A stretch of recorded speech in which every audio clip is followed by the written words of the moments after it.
Assalamualaikum warahmatullahi wabarakatuh. Perkenalkan, saya Sri Rahmawati, ASN P3K Pemerintah Kabupaten Cirebon. Di sini saya akan memaparkan rencana aksi P3K tentang optimalisasi pengelolaan kearsipan di Kecamatan Ciledug tahun 2026. Pertama-tama, saya akan memperkenalkan diri saya. Nama lengkap saya Sri Rahmawati, NIP P3K 19856242025212003, Jabatan Administrasi Perkantoran, Unit Kerja, Kantor Kecamatan Ciledug. Selanjutnya, materi pertama yang akan saya sampaikan adalah latar belakang. Berdasarkan Undang-Undang Nomor 20 Tahun 2023 tentang Aparatur Sipil Negara, pegawai ASN terdiri atas pegawai negeri sipil (PNS) dan pegawai pemerintah dengan perjanjian kerja P3K. Sebagai bagian dari ASN, P3K dituntut untuk melaksanakan tugas pelayanan publik, tugas pemerintahan, dan tugas pembangunan tertentu secara profesional, guna membentuk kompetensi, integritas, serta profesionalisme pegawai. Ada maksud dan tujuan.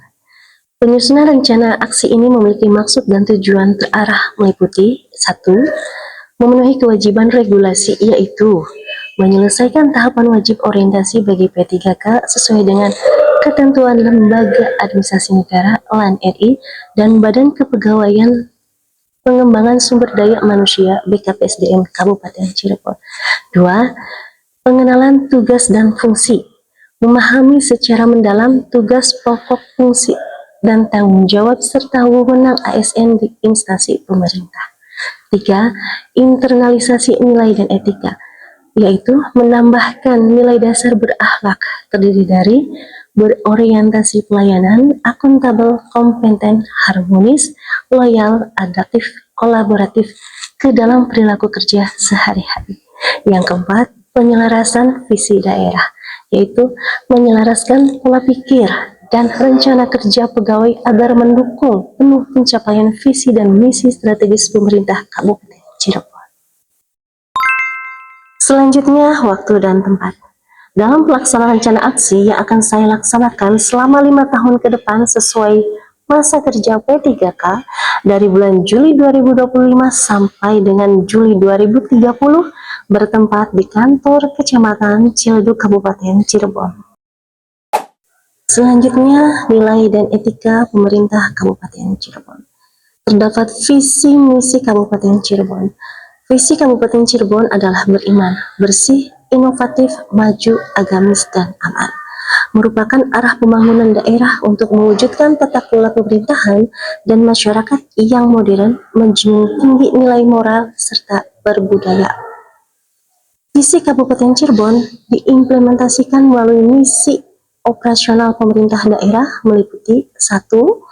Peningkatan kualitas pelayanan publik yang berorientasi pada anti korupsi, transparansi, dan efisiensi. 2. Penerapan digitalisasi tata laksana pemerintahan e-government untuk mempercepat dan mempermudah urusan birokrasi masyarakat. 3. Penguatan pembangunan manusia melalui pendidikan, kesehatan, dan pemulihan ekonomi berkelanjutan. 4. Pemeliharaan ketentraman, ketertiban, dan kerukunan antara masyarakat dengan nilai-nilai agama dan budaya lokal. Struktur organisasi Kecamatan Ciledug. Mari kita lihat bagian di layar. Posisi tertinggi dipegang oleh camat sebagai pemimpin wilayah yang bertanggung jawab penuh atas koordinasi pemerintahan. Tepat di bawah camat terdapat sekretaris kecamatan atau sekmat, merupakan motor penggerak administrasi yang dibantu oleh subbagian program dan keuangan serta subbagian umum dan kepegawaian untuk mengelola internal kantor.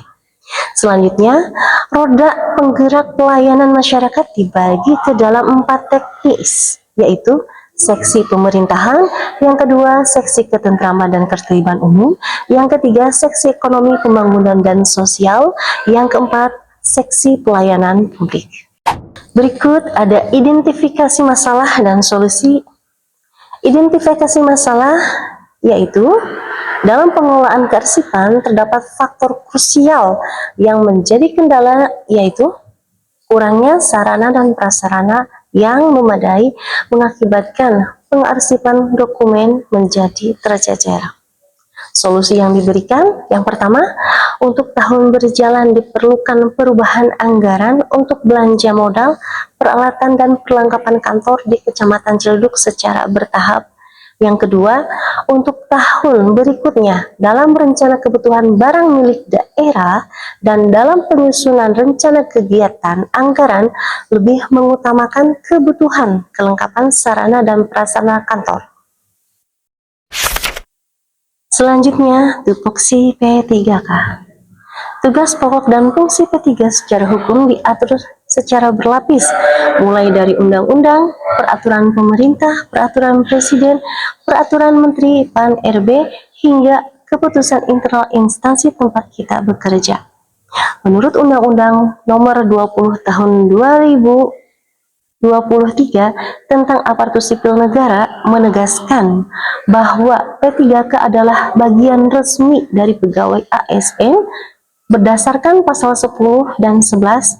Tupoksi utama P3K secara garis besar adalah sebagai pelaksana kebijakan publik, pelayan publik, serta perekat dan pemersatu bangsa. Berikut tupoksi P3K administrasi perkantoran di bidang subbagian umum dan kepegawaian Kecamatan Ciledug. Yang pertama, urusan administrasi umum dan tata usaha persuratan. Terdiri dari pengelolaan surat masuk, surat keluar, dan pengarsipan dokumen. Yang kedua, urusan sarana, prasarana, dan aset kecamatan meliputi pencatatan inventarisasi, pemeliharaan kantor, pengelolaan logistik ATK, dan kesiapan ruang rapat kedinasan. Yang ketiga, urusan administrasi kepegawaian berupa pemutakhiran data pegawai, administrasi hak pegawai, dan pengelolaan absensi dan disiplin pegawai, fasilitasi SKP, dan kinerja. Yang keempat, pelaporan dan tugas tambahan. Terdiri dari penyusunan laporan kegiatan setiap bulan dan semesteran, serta tugas kedinasan lain yang diperintahkan oleh atasan. Selanjutnya ada rencana aksi.